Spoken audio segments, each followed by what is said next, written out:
Sobre esse momento de Páscoa, eu vou refletir sobre o Mestre Jesus Cristo no vídeo de hoje.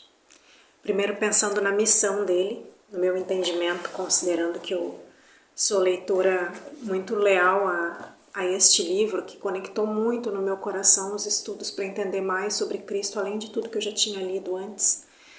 Baseado no que eu aprendi ali, a missão dele vindo aqui para a Terra é uma missão de nos colocar primeiro com o pensamento de que Deus é bom, de que Deus é amoroso, de que Deus não vai nos punir, de que não somos culpados infinitamente, que somos sim merecedores do amor de Deus, da misericórdia de Deus, mas acima de tudo temos que lembrar que somos autorresponsáveis pelo que sentimos e pelo que pensamos. Isso ele vem nos mostrar. O evento da figueira seca mostrou claramente, ele explica aqui, o quanto ele, com uma vibração altíssima, pela comunhão que ele tinha com Deus, pela experiência do deserto, a pessoa que ele se tornou, por ser o primeiro ser que tinha contato com a consciência de Deus aqui na Terra, ele tinha um poder de criação gigante.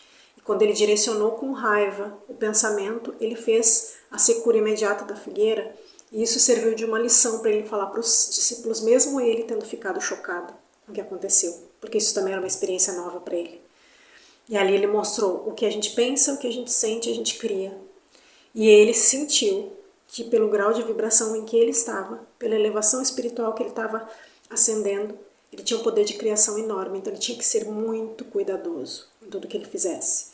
E ele veio também para nos ensinar que a nossa responsabilidade pelos sentimentos e pensamentos que temos, ela tem que estar totalmente comprometida com a ação, porque viemos para evoluir, viemos para ascensionar, viemos para nos iluminar e só purificando a nossa consciência egocêntrica.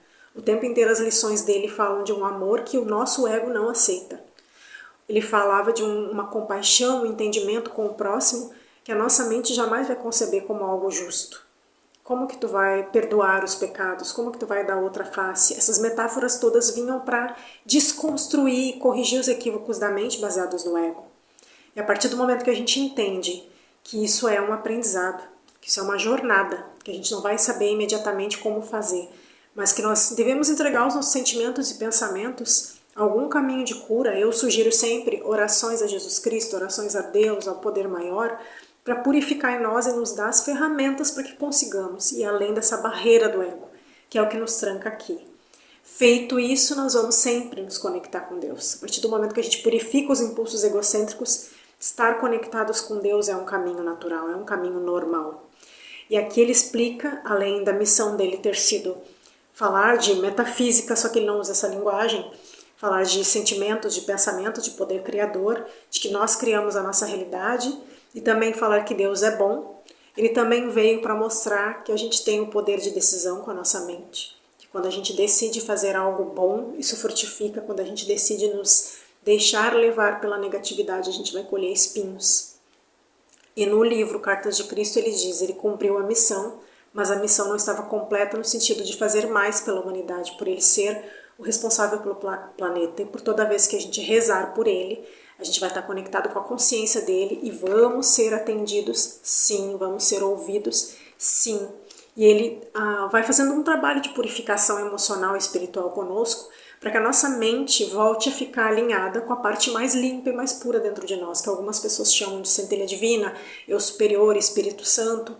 Ele faz um trabalho, ele diz com as cartas, eu continuo com vocês, sempre que vocês orarem por mim, sempre que vocês se conectarem comigo, esse trabalho vai estar sendo feito. Então isso é real, isso continua acontecendo. E sobre o evento final de quando ele desencarnou através da crucificação, ele explica aqui na carta 3 que ele estava indo para um jardim onde tinha uma pedra que parecia uma caverna, ali ele descansou na noite, à véspera da crucificação, e se conectou com Deus. E a consciência de Deus, que ele chama de Pai, Mãe, Vida, consciência universal, tomou conta da consciência dele. Ele fez eu diria que um processo meditativo. E tomado de Deus, ele suportou a crucificação. E essa visão toda que existe, ligada a uma supervalorização do sofrimento dele, pensando que ele sofreu como nós, como um humano normal, é uma distorção e tira o foco principal. Ele estava tomado por Deus, ele não era um ser humano normal naquele momento. Ele era um ser humano com um ego que encarnou para viver uma experiência, mas um ser com uma elevação espiritual gigante que levou séculos para se preparar para viver essa missão. Existe algo muito maior ali por trás. E naquele momento ele só conseguiu suportar com amor até o fim o horror que foi aquele evento, em função de estar tomado por Deus. Inclusive na carta 13, eu vou ler um pedacinho para vocês aqui, que ele diz assim, que à medida que senti o poder do amor entrar em mim, que é quando ele foi para essa pedra, e tomar posse de minha consciência humana, Deus tomou conta da consciência humana dele. Assim também a força para suportar o que viria sobre mim tomou conta do meu coração. Seria capaz de permanecer dentro do amor e dar amor aos outros até o fim. E assim foi. Como ele finaliza essa parte, ele explica que depois ascensionou a mundos elevados, teve uma vibração extremamente amorosa e gentil em volta dele, de contentamento. Ele fica nessa descrição.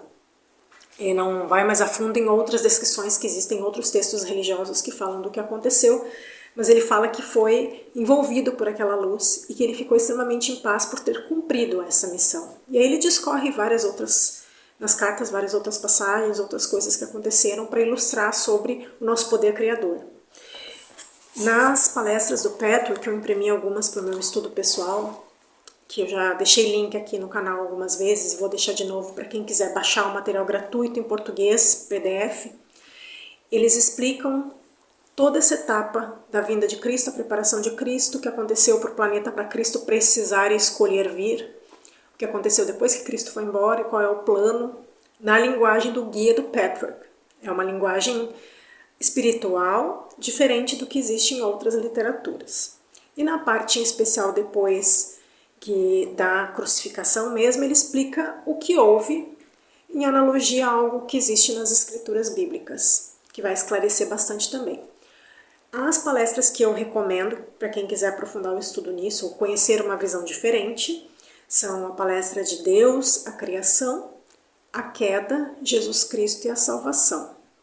Essas são para mim as mais relevantes, as mais importantes que tem a ver com esse assunto, que fazem parte desse livrinho aqui que eu imprimi para mim mesma, que ficou mais fácil de eu alinhar esse estudo. Aí dá uma continuidade, uma aprofundada no evento, no fenômeno da vinda dele, sob o aspecto espiritual, além do que está no Cartas de Cristo, que é o aspecto metafísico, psicoemocional, as lições dele, ele conversando conosco.